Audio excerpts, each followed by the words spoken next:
أهلا بيكم في قناتي تجربة إيمي. تجربتنا النهاردة في المسجد اللي قدامنا ده، مسجد محمد بك أبو الدهب. سعر تذكرة الدخول 10 جنيه للفرد بالنسبة للمصريين، و100 بالنسبة للأجانب. المكان قديم جدا، اتبنى سنة 1774. اللي بنى البيت ده بالمسجد بتاعه محمد بك أبو الدهب، راجل تركي الجنسية مش مصري، ومدفون في نفس البيت ده القبر بتاعه.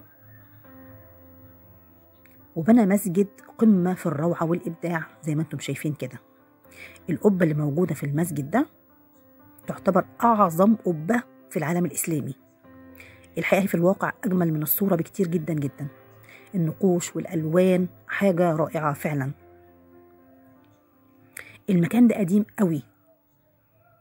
حكاية محمد بك أبو الدهب إنه كان جاي من تركيا، وكان شغال مع علي بك الكبير، وكان مديله منصب مهم جدا في الدولة. كان ماسك الخازندار. الخازندار دي زي دلوقتي وزير المالية. المنصب ده كان منصب مهم جدا في العصر ده.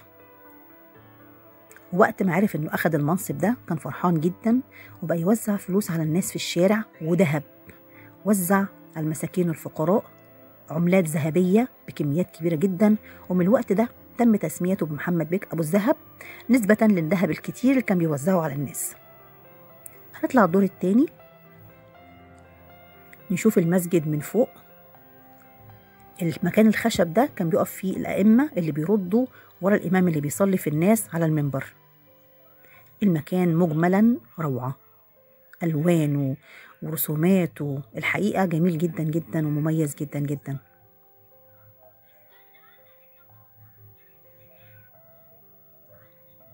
تقدر تقول إنه تحفة فنية.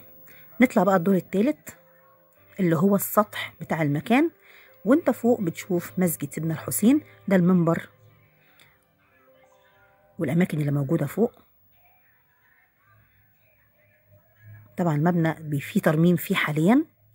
المكان ده اللي تحت يعتبر زي مول في الوقت بتاعهم، محلات تجارية كانت تابعة للقصر. كان معايا الراجل اللي شغال في المكان كان بيشرح لي الحقيقة منتهى الروعة. الراجل حافظ تاريخ المكان بشكل تقني رائع.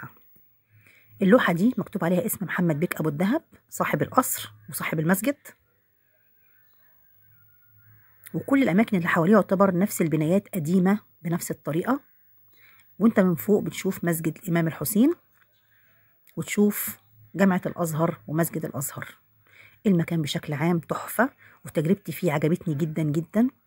أتمنى كلكم تروحوا تتفرجوا على المكان ده، بجد هيعجبكم. مكان متميز وغير معروف. يا رب يكون عجبكم.